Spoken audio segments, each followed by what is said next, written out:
even though the season has yet to start, it does seem like it's got a strange cloud hanging over it. A lot of injuries. You've got the Brandon Ayuk situation. You've got the Trent Williams situation, which isn't even being discussed. And there's so many moving parts to this offseason that the 49ers have decided to cancel their joint practice. So we're going to discuss those things plus more, and we're going to do it all next.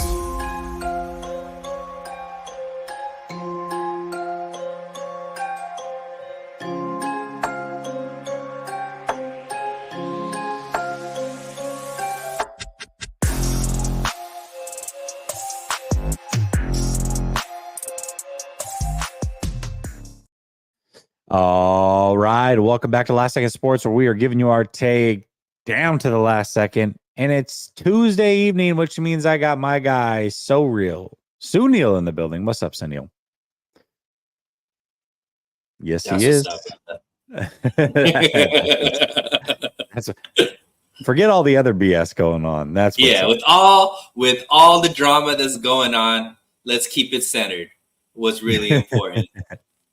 I agree with you. Well, listen, we were going to start out with the whole injury thing, but it's impossible to start there when the reports just don't stop coming when it comes to the Brandon Ayuk situation. The latest thing reported from Garofalo and Ian Rappaport, essentially the 49ers have a deal in place with the Pittsburgh Steelers that they would agree to. BA has a deal in place with the Pittsburgh Steelers that he would agree to, but the 49ers and BA are still trying to come to terms on a long-term agreement between the two of them before they just pull the trigger on the Steeler trade. So, based off of the latest breaking news, how are you feeling about this BA situation today, Sunil? Today? Yeah, I mean, I think I could speak for most of the fan base that's like, just want a resolution at this point. You know, there's been the roller coaster of feelings. I think you and I have both come out. I think Brandon Ayuk's my favorite player on the team. I know he's one of your favorite players on the team as well. I obviously think that his trajectory as a player, he's only going to be getting better. And there's no world where I'm just like, okay, the team could be better without him. However, it's not about what I think, right? It's about what the 49ers brass thinks, what Lynch and Shanahan think. And clearly they see a path where losing Ayuk isn't detrimental to their season. That's the only thing I could think, Jesse, because there's no other reason why this isn't done. And you know, the new reports are that the trade is just for a couple of picks. So it's not even a player coming back. So clearly they're not stressed about replacing Ayuk immediately, at least with a player from, you know, the Steelers. So yeah, I mean, it's really confusing. I was just telling you off camera, I was like, you know, up until this point, and from majority, like I would still say 90%, I think this is all on the 49ers and their handling of the situation. Mm-hmm. But at this point as well, I'm just like, you know, Ayuk is, I'll give him 10% blame for, you know, making it as dramatic as it is right now. But ultimately, I just want a resolution. We want to be talking about the team, their chances, what they need to do to like move forward and take that next step further, not only making the Super Bowl, but winning a Super Bowl. And unfortunately we can't because there's still this cloud hanging over the team with not only BA, but also Trent not being there. Yeah, I think that's the biggest thing really. And that's what the most frustrating thing is for me is like, how do you give an accurate forecast on the season without knowing who's going to be there and who's not? You know, like the injury thing we can talk about. We can talk about how it impacts the team. We can talk about, you know, them canceling joint practices and how that impacts the team. But really all of it to me is more of a moot point if we don't even know if BA and or Trent are going to be here. And that's what the hardest thing is. It's like, how do you forecast without two of your best players either here or not here? And are they going to be here? Or are they not going to be here? And then the other frustrating side of this is right now, no matter what the 49ers do, it seems like they were wrong. Like if they trade BA and they get, let's say, a second and a fourth and they don't get a player, no fan would be happy with that at all. I mean, what is that doing to help their chances win a Super Bowl this year? Those picks aren't helping win a Super Bowl this year. Especially when you know you could have got a first from the same team. Exactly. And use that first in the draft this year. Right. And then possibly for a replacement for Trent. Exactly. So and then if they sign him, it's like, well, what was the point of any of that? You ended up coming up to the deal he wanted the whole time, obviously. And that's where Ayuk is right now. And Ayuk basically came out and said it when he's like, there's two options. The two options are you offer me what I'm being offered from the Steelers, and I say yes, or you trade me to the Steelers. That is the options. And the 49ers are like, well, I mean, we're back at the table. And he's like, what are we doing back at the table? Do you have the offer in hand? That no? Okay, then we're not going back and forth anymore. You're either offering me what I've accepted and agreed to with the Steelers, or you're trading me to the Steelers. There is no, well, we were at 24.5. Now we're at 26. Well, we were at 26. Now we're at 26.5. It's like, no. Yeah. Now what the Steelers are offering or not, then there's nothing to talk about. And that's where I feel like BA is. And the 49ers can put out all they want and say, well, we're back negotiating. We would prefer to have Brandon. If we trade Brandon, it was his decision. Okay, but you've known now for a while what the demands are, and you've either decided to meet those demands or not meet those demands. And you're either trading him or you're not. There's really nothing else to discuss from BA's side when it comes to him negotiating with the 49ers, in my opinion. Yeah, and I mean, this really, I think, sheds light that the 49ers as an organization, and, put your blame on whoever you want to put your blame on. I know some people are going to put the blame on Shanahan, others on Lynch, others on Parag, whatever it is. It just seems like, they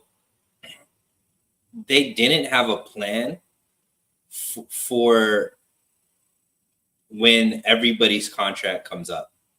And what I mean by that is like, look, if your plan was, we're not going to go higher than 26 million or 26.5 million, whatever it is, you have to negotiate. I understand for the last however many years of this regime, since 2017 up until 2023. So what's that? 6 years. You can do 6-7 years. You could wait till July, June to negotiate contracts. That's easy when you have cap space, when you have, when you're not up against a hard wall and you have some flexibility, right? Eventually that plan has to change when the circumstances changed. And clearly the circumstances have changed and they didn't adjust, right? They still played the same thing. If hey, we can't go higher than this number. If you really want this player, you go to the table before the draft. You say, look, this is the most we can do. Will you accept that or will you not accept that? And if they say no, then you have to start making then you start talking to teams about trades and try to get the best that you can during the draft. Not now in August and, now you're trying to, figure it out and all that kind of stuff. To me, that's a big, big issue for this front office, that they're still working on what has worked for them the past 6 years, even though circumstances have changed. Point two, Jesse, is I think this is more than just the money as well. And what I mean by that is I think a lot is coming to light, and shout out to Ryan Hensley, shout out to Marco, because I think they're doing a great job really analyzing this for the fan base. The relationship that we thought BA had with this team And what I mean by this team, we're talking Shanahan, we're talking Lynch and front office and whatnot. It's not as good as maybe we thought it was, right? And I think that's coming to play on both sides. Maybe Kyle Shanahan isn't the biggest fan of BA in the sense that he doesn't see BA as a long-term solution for what his offense needs, not because of the player, but because of the whatever the relationship is or lack thereof to really build a roster around, right?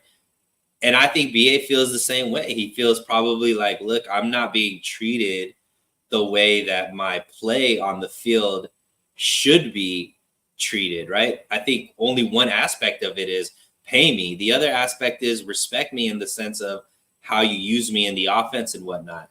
So I think that's a part of this that can't really be quantified. But I think that the reason why I'm saying that's a bigger deal is because this is the messiest it's ever gotten from a player's perspective and the team's perspective.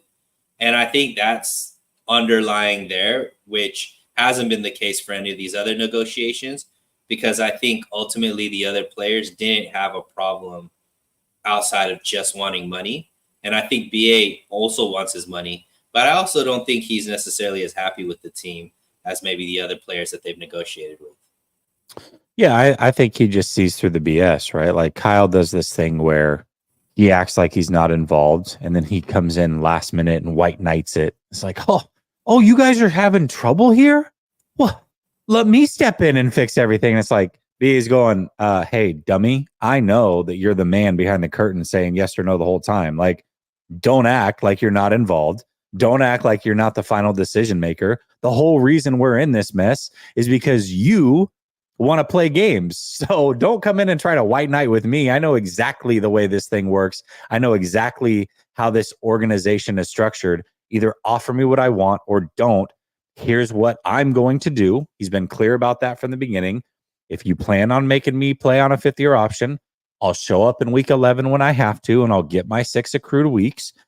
If you don't plan on offering me 28 million, 29 million, whatever that number is, then trade me, because I've got teams that will give me that number. I've worked that out with them already. Or if you want me at my happiest, I definitely want to be a 49er. I would prefer to stay a 49er, but pay me what is fair market value. And that doesn't even have to be higher than these other teams. I'm not asking you to go above and beyond these other teams to make up for the lack of taxes or an astronomical number like the Patriots were offering at $32+ million. That's unrealistic. I know that my value is this, and even to a team like yours, I should be valued at this. So make that happen, please. And that's where he's been. So I don't know, man. I think for me, the reason that I put more blame on the organization is because I have a feeling that they're not going to make him play on the 5th year. Like that would be the only right answer at this point. If they just aren't willing to pay him and they aren't willing to trade him, make him play on the 5th year and call his bluff, sure. But I don't think that's going to happen. I think they're either going to pay him or they're going to trade him. And if you were going to trade him, you should have done it before the draft and used the draft picks. And if you're going to pay him, you could have paid him weeks ago and had him in training camp the whole time. Because if you end up striking a deal with BA, that means you acquiesce to what he had been asking for the whole time. And this whole thing should have been avoided. So what are you going to do, 49ers? Anything short of making him play on the 5th year option and holding true to that means you caved. And you did it at the wrong time. So what was the whole point of any of this? Sure. And I got to think that Kyle Shanahan believes that not having BA there isn't going to severely derail them. Because otherwise this would have gotten done, right? If he feels like if he feels like BA is imperative to this team winning a Super Bowl, I would imagine that this has already gotten done. I guess the silver lining, Jesse, is Shanahan has to believe that Purdy and what they have on the roster is good enough. Because I don't like there's these rumblings that I don't know if it's rumbling, but Kyle Shanahan doesn't, necessarily care about winning and all this kind of stuff. He's just kind of happy with where he's at, and Jed York is happy with where he's at, and all this. And I don't buy that for 1 second. I think that they obviously want to win a Super Bowl. They know they know the criticism, and they hear the fan base and all that kind of stuff. But I think Kyle Shanahan was like, look, we got an Emmanuel Sanders mid-season, and we were able to make a Super Bowl run, and we came up short that Super Bowl. You see Amari Cooper kind of tweet out or put on IG that he would be happy to play here.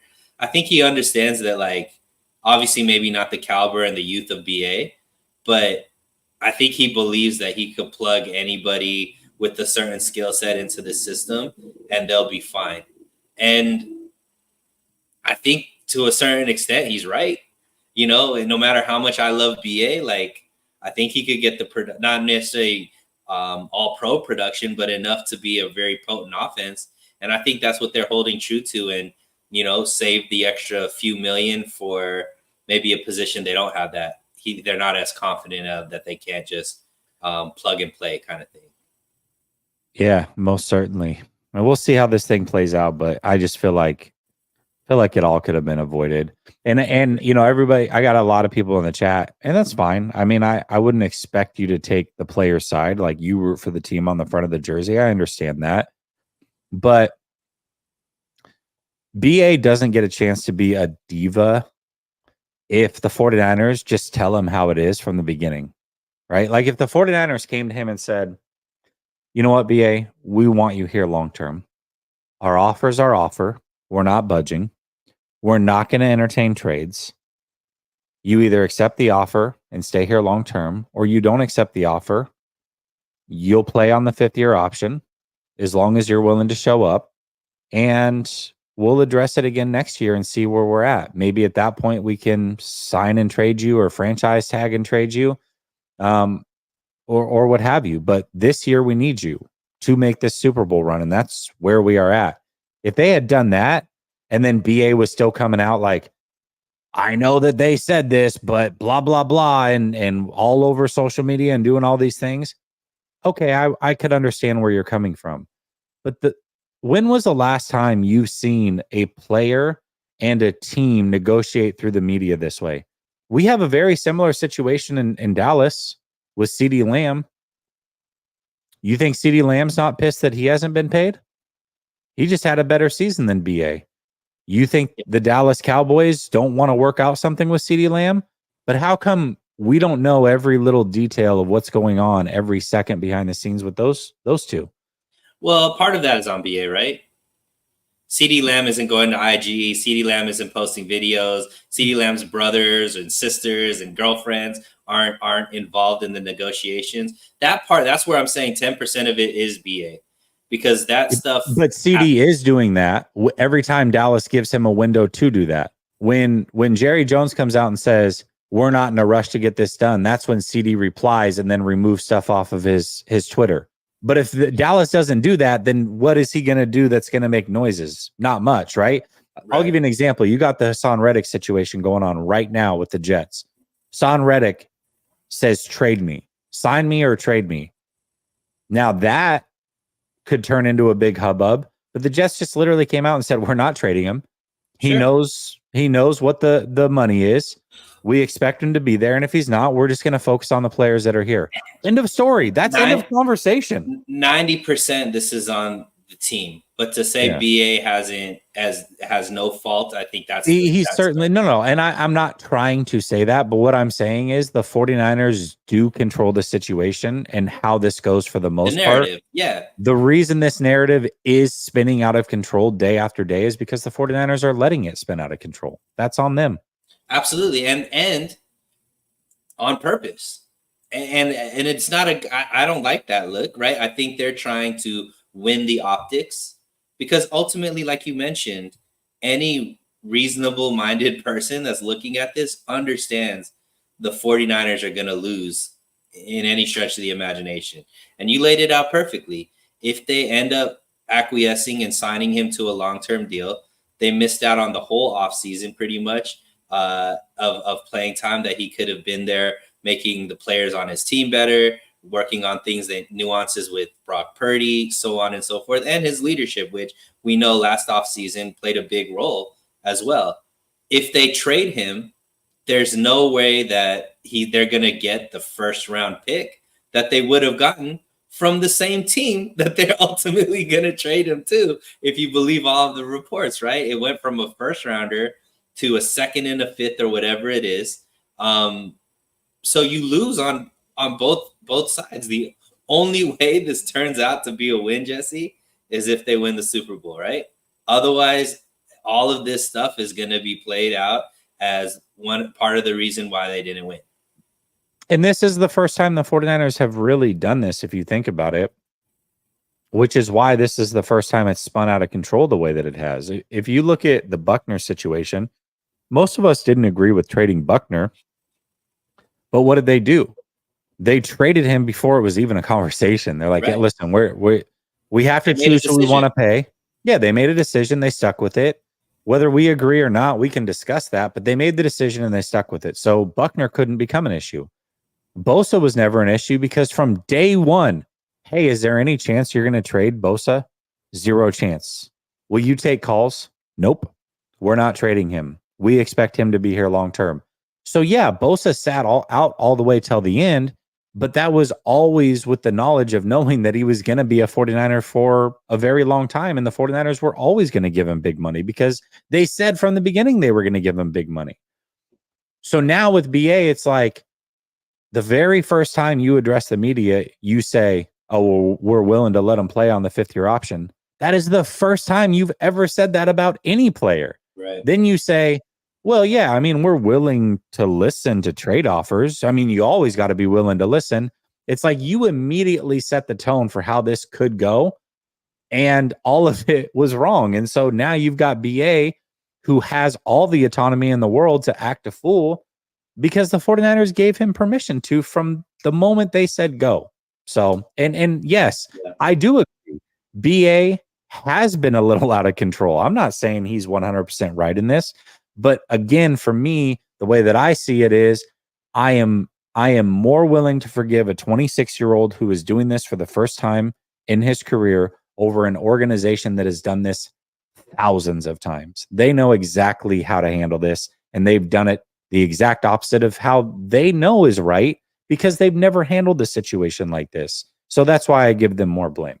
Absolutely. And they deserve it. I don't think anybody that's saying that the team hasn't messed up in this situation, they're just not being objective. And I give grace to BA. Like, he admitted that he's being emotional about this, right? When it comes to being, it was kind of the low ball really hurt him because he felt like the team didn't appreciate him and all that kind of stuff. And I think sometimes, and look, I'm not trying to sit here and say that we need to feel sorry for these players because they're obviously making life-changing money. However, none of us want to show up to work at a place that we feel like we're not respected, not appreciated. It doesn't matter what the checks are at that point. Even if you're making the most money in the world, or really good money that you're comfortable at and makes your life like great, showing up to work and not feeling appreciated still sucks, right? And that's for anybody. Like, and anybody that wants to act like that's not the case, you're not being real. So I get it, but it's a cutthroat business, and ultimately I think we want to be talking about the product on the field.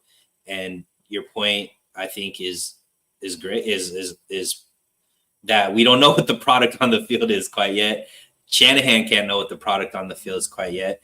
The players don't know what the product on the field is quite yet. And all of that doesn't bode well for a team that's on every single power ranking top 2 and one of the favorites to win the Super Bowl, if not the favorite to win the Super Bowl. So I would say that, I would say that this needs to be resolved quickly, whichever way it is. Just it should have been resolved a month ago, right? Just so that at least the players and the team and the coaches and stuff know what they're working with. Dale says, Jesse, all this started when BA told the Niners not to talk to him again until the market settled. You forget and you leave that out. Yeah, but both of those things happened after BA and his agent tried to get a deal done within the first month of the season ending, and the 49ers didn't want to talk then. They could have had him for a lot cheaper then, probably a lot closer to the number they initially ended up offering in May if they had given that number in March. And the other thing you're forgetting is that this is also after John Lynch came out and said, we're willing to let him play on the 5th-year option.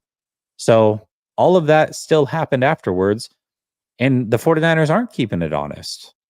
They don't even know what they want. They're still willing to let all 3 options play out, and we're in the middle of August. If they were keeping it a buck, they would just say, hey, this is what it is. Period. BA has done that. BA has already done that. If you give me the 5th-year option, I will sit out. That's keeping it a buck. If you're going to offer me money, it better be in line with what the Steelers are offering, and I will accept. Otherwise, I will not accept. And yes, I'm willing to play for the Steelers. Kept it real, kept it real, kept it real. 49ers are like, well, I mean, maybe the 5th year and maybe we'll trade you. We have a deal worked out, but we still want to keep negotiating. There's nothing to negotiate at this point. You're either meeting the demands or you're not, because BA, as of this moment, is the one that's keeping it real, not the 49ers. SoCal Ram 88 says, it was good while it lasted, Jesse. Oh, God, I hate you. All Niner says, Jesse, caught you on Maze's stream. What's it going to take to get you to hop on Madden again? Yeah, man, I haven't played Madden in a few years. It's not going to happen. The only way I would play Madden like that again is if I wasn't doing this. One has to give, and right now it's 100% Madden. Brother Bob says, Nails, who do you blame for this BA mess, and why? Be real. Yeah, I already told you. I already was very clear about that. I put it on the 49ers. Now, the other half of this is Trent. The update on Trent is there is no update. They're not any closer to a deal. They're not any further away from a deal. BA right now, that's the squeaky wheel, but really the one that should be cared about is Trent more than anything, because of the two, he's certainly the more important player for the one, at least this 1 year. So what do you think's going on here? Like, how do you feel about the Trent Williams situation? Is it just, it's so quiet that you're confident it'll eventually get done, or are you worried about this? Yeah, I mean, once again, I think it points to this front office not having a plan. Circumstances have changed with their cap situation, and I think they may have overestimated the culture here, in the sense that players would want to just play here and they would get the benefit of the doubt, and some, people that aren't going to ask for more money and all that kind of stuff. And I think Trent isn't that player right now. And I don't think the 49ers trust that if they give him extra money and guaranteed money for the next couple of years, that Trent's going to play out that contract. And I think they're in a bind where they don't want to be stuck with dead cap money in the upcoming years, because it's going to severely affect their ability to put a championship contender on the field. And it's about who's going to blink. I don't think Trent's going to blink. I don't think the 49ers are going to blink. I think there's a potential for Trent Williams to be done with football. Yeah, I actually think there's a potential of that as well. The update was given literally right at the beginning of the show. So I don't know how that's clickbait, but usually clickbait is like, hey, we're going to talk about this, and then we don't even talk about the situation. Like, that's clickbait. It's not what this is. That being said, yeah, I mean, I think that there is that possibility. And I think that's the difference, is we've seen Trent go through a similar situation where he has made a decision to not play for an organization anymore. And he held true to that. He sat out, eventually got traded to the 49ers. Now, the reasons as to why were different, but there's a lot of things that we may not know when it comes to Trent. Trent could be dealing with injuries. Trent could have had something happen this offseason in his personal life that has changed the outlook of how he wants to live his life. Trent simply may just want all his money up front. And if those things aren't met or impacted, then he's very fine just saying, you know what? I'm good. I'm a Hall of Famer. I don't need all this. I'm out, because he's done it before. So it's like the BA thing is, we know BA is going to play football beyond this year. Like, there's never been a situation where BA doesn't want to play football or that's a possibility. With Trent, I do feel like at 36 years old, it is a possibility that he is contemplating not playing football or is willing to not play football if his demands aren't met all the way through. Sure. And you mentioned something may have changed in the offseason, and it has to be something, because clearly at the end of the season, Jesse, he was actively talking about wanting to break, certain records and, wanting to play longer and all that kind of stuff. So something must have changed, whether it be, seeing the market and seeing some of the money go up and him feeling like he needs to, be making more to play, or like you mentioned, like maybe he's just at a point right now where the love for football isn't as deep as it used to be. And it's just a financial thing at this point, right? He wants to just make the money. And it's kind of unfortunate because obviously he has a contract in place. So you would like players to play out their contract, but we all know it doesn't go the opposite way for the players either. So when a player does have leverage, like Trent Williams does, you can't fault them for taking advantage of that. Yeah, most certainly. Do you think that there's a world that exists where Trent and his decision might be a little contingent on the BA situation? And the reason that I say that is, let's say, first of all, he only is willing to play, I would imagine, if the team he believes is a true contender for a Super Bowl, right, and he's getting paid. I would imagine both those things have to be true in order for him to continue to want to play. But if BA gets dealt for picks, does he then look at it and say, you know what, I'm good. Like, this team's not going to win a Super Bowl. We're not any closer than we were last year. In fact, we're further away. I'm good. It's not even about the money. I'm set. I'm done. Like, do you think that there's a possibility that exists? I mean, there's always a possibility, but if I was to bet, I'd say no. I don't think the players feel the same way a fan base does. I think the players who have control and are actually out there on the field don't think that, oh, one player is missing, we don't have a chance to win anymore, right? So, like, I don't think that that's going to be the case. I don't think CMC, I don't think Debo, I don't think Kittle, I don't think Juszczyk, I don't think Purdy. They're just hoping that this season goes well. I think they're doing everything in their power to go out there and win. And they feel like they could win a Super Bowl. They were close. I don't think BA being there and not being there, obviously there's some kind of effect emotionally, but as a team feeling like they could win, I don't think anybody thinks one player is going to be the deciding factor as far as whether or not they could win a Super Bowl or not. And case in point, Brock Purdy went down 2 years ago against the Eagles. They all thought they were still going to win. Their starting quarterback went down. So I can't imagine that they think that, one of their receivers is not there and they're not going to have a chance to win. So I would probably say that's not the case. I think it's more just what's in it for him, and he wants the money to be what he wants the money to be. Yeah, that's fair. Shady Luke, Eagles fan, says, go watch the Browns, KC, Baltimore, and Cincy games. Ayuk was the only dude who could get open without the scheme aiding him. I have, Shady Luke. In fact, I posted a bunch of routes that he ran in the Super Bowl because I've been told that he was like every other receiver that day and couldn't get open. And that's simply not true. I posted a ton, like 18 or 20 plays where he was able to get wide open in the Super Bowl. So I agree with you. I know that he can get open without being schemed open.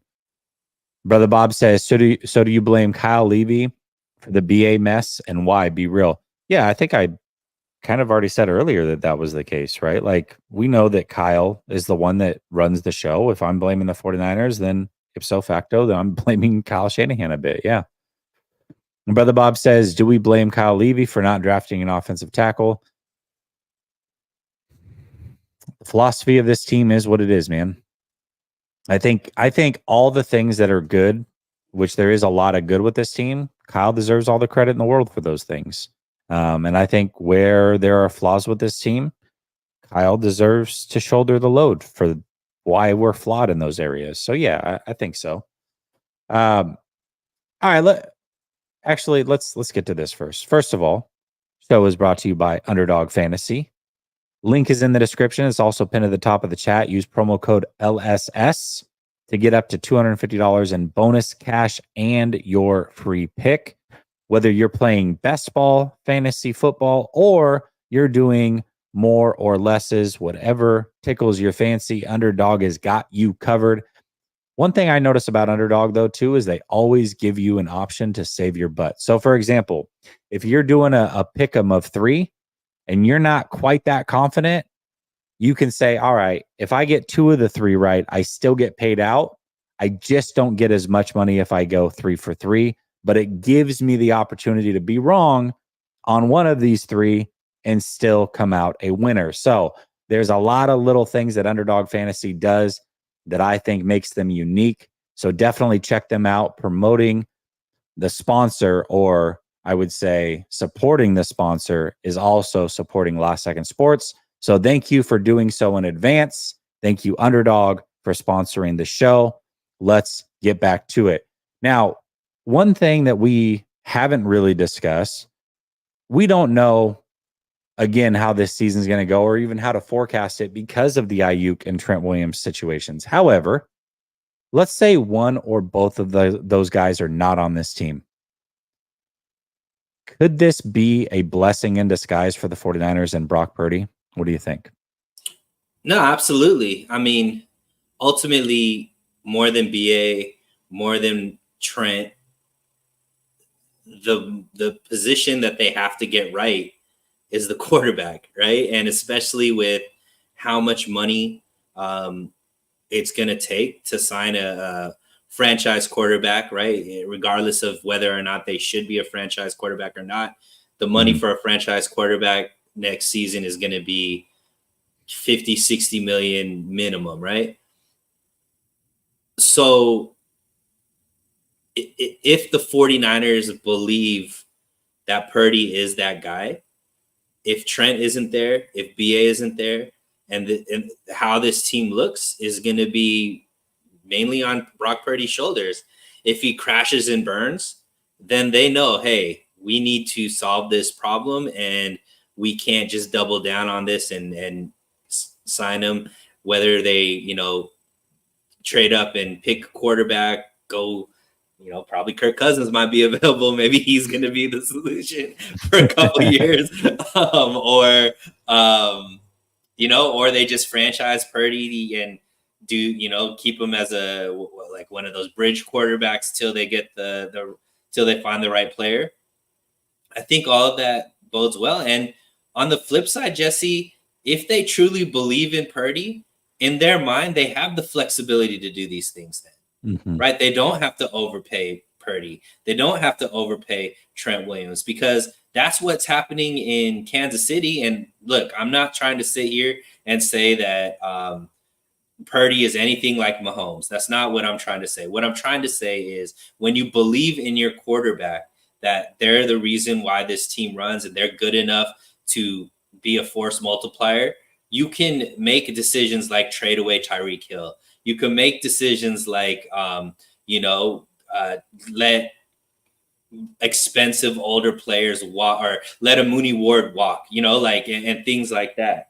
And maybe that's what the 49ers are looking at. And they're saying, look, we have a guy that in their first 2 years has taken us to an NFC Championship game and a Super Bowl before we even believe he truly understands the system, right? Like truly understands it like the back of his. We have a third-year player that's only gotten better every single year that he's been with us. And we think he's that guy.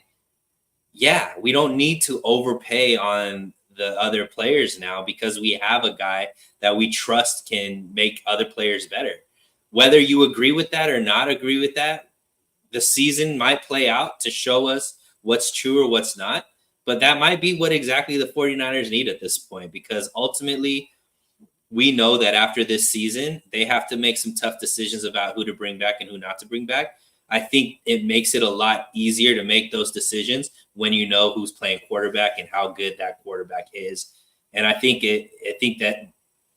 that situation helps out. The situation without BA being there and maybe Trent not being there does help out with at least making that decision. Yeah, I think so as well. I also think it makes Brock Purdy's leverage that much clearer too. Like if Brock Purdy has to go the whole season without one of these two or both of these two, and his play doesn't slip, there is no argument. There's no, oh, well, maybe we'll just give him a deal for 45 a year. It's like, no. No. I know what I'm worth too. You know what I'm worth. There is no discussion. Pay me what I'm owed. And that would make his leverage very clear as well. So I think that it works both ways. I think that it can work for Brock in his favor as long as he does what he's supposed to do. And then, of course, for the 49ers, it could work in their favor in the sense that if there are any open questions, they get answers to some of those questions if those guys don't play. Now, I still think that both sides would prefer that Trent and Ayuk are there and that they just try to make this run and win a Super Bowl and they figure it out from that point on. But I also want to bring this up. You brought it up as a topic, but I like this topic because even though I don't think that the 49ers are a Super Bowl team without these guys, I still think that some good can come from it. And that right there that we just discussed is exactly the positive that can come from a situation like that. So it's not all negative, in my opinion. Yeah, and I mean, ultimately, I think that we as a fan base think that just because, like nothing is decided right now. Like they still have to go out and play the game, right? Mm-hmm. And ultimately, I look at it and I agree with you. I think Trent impacts this team a lot more than BA does, even though BA is my favorite player. Yeah. However, if both of them aren't there, I'm not willing to say that this team can't win a Super Bowl. And maybe I know there's a lot of people that are like, oh, they're cooked. There's no way and all this kind of stuff. Well, I think that makes it harder, but ultimately every team is going to have something that they have to overcome to win a Super Bowl, right? The Chiefs did it last year with their receivers and their inability on offense and all of those things all through the season. Like you have to figure out a way to win a Super Bowl and without it working exactly like you expected it to go, right? And I think ultimately, like if Purdy is the guy, if Debo is the guy that Debo says he is, if Kittle is the guy that he says he is, Juwan Jennings, CMC, like we know that none of the things we're talking about is impacting the defense. That everybody that's been to training camp, Jesse, has said the defense looks better, right? Mm-hmm. We've already seen that this defense can carry this team to a Super Bowl. And if they're better than before, that's even more that they could carry this team. And we know that this team has made it to a Super Bowl with Jimmy G as a quarterback and the offense not being super efficient and putting up a ton of points. I think Brock Purdy's better than Jimmy G. I think that the weapons on this offense are better than the weapons that Jimmy G had. So there still is a path to victory. Does it make it harder? Does it make the margin of error smaller? Absolutely. But to think that we should just give up on this season because BA might not be there, because Trent might not be there, I'm not in that camp. I still think that I still don't think any team looks at the 49ers, even without BA, even without Trent, and is like, that's an easy win for us outside of potentially the Kansas City Chiefs. Yeah, I don't think so either, but all that's great, but they're not winning a fucking Super Bowl without those guys. This is not going to happen. It's just not going to happen. Shady says, this whole deal with Ayuk is strange. Yeah, you're telling me, man. It's extremely strange. And Jesse Wade says, in my humble opinion, I think BA saying after the Super Bowl, don't forget what got you here, pissed off Shanny, especially when the film supports that. Kyle's ego is a big problem here. Yeah, you might be right about that. let's talk a little bit about these injuries, because these injuries do matter as well. I mean, this is another kind of cloud that's hanging over the season at this point, or at least the offseason. And I want to introduce this topic with something that Ryan tweeted, and this is a good find by Ryan. So Ryan tweeted, since 2017, the 49ers have ranked 2017 10th most injured team, 2018 fourth most injured team, 2019 sixth most injured team, 2020 the most injured team, 2021 the third most injured team, 2022 the ninth most injured team, and then 2023 the 28th ranked team, meaning they were top 4 as far as injuries in their favor. That is an average of the 8th most injured team, 5th if you take out last year. This came out from Chase Senior, so let me give him credit. He's the one that originally had talked about it. I think that's a good find, and it's something that I've been trying to talk about this offseason, is that last year I felt was not the rule. It was the exception to the rule. And if you're following those numbers since 2017, the thought is that this team was always going to regress back to the mean, which is a team that's historically been pretty injury prone. And we're already seeing it this offseason. We already knew that they weren't going to have Dre Greenlaw and possibly Hufanga to start the season, although he might be coming back soon. And then now you add in all these other injuries. I mean, this is a team that couldn't even field enough players to do a practice with the team that they're playing this week. They had to cancel that. So are you worried about these injuries? Like, is it just another thing? It's like, whatever, just add it on. We'll see what it comes of it week 1. Like, where are you at with this topic? Yeah, I mean, obviously it's not ideal. It's not a good thing. Let's put it that way. I guess the silver lining is the people that are getting injured are mostly backups. It's not necessarily impacted the starters outside of Dre Greenlaw, right? But I think stats are always interesting. I mean, like those type of stats, because it's like, okay, well, I would like to see who are the 7 teams above the 49ers. And if one of those teams has won a Super Bowl in the past however many years that this has been judged on, or if multiple teams are up there, like, then what does the stat really mean, right? It doesn't matter.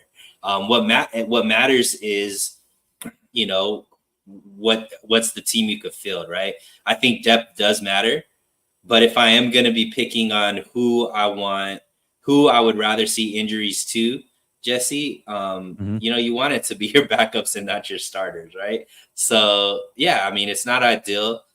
Is the sky falling? I don't think that. But then, I'm optimistic side of the show. You're the pessimistic side of the show. To me, I just think that those injury stats also are because the 49ers hold on to a lot of injured players. They don't just cut them like other teams, right? They held on to D Ford for multiple years. They've held on to, Jason Verrett for multiple years, even though he wasn't playing. I think that plays a role in some of those stats as well. But yeah, I mean, us watching the team over and over, we do feel like the team gets injured quite a bit.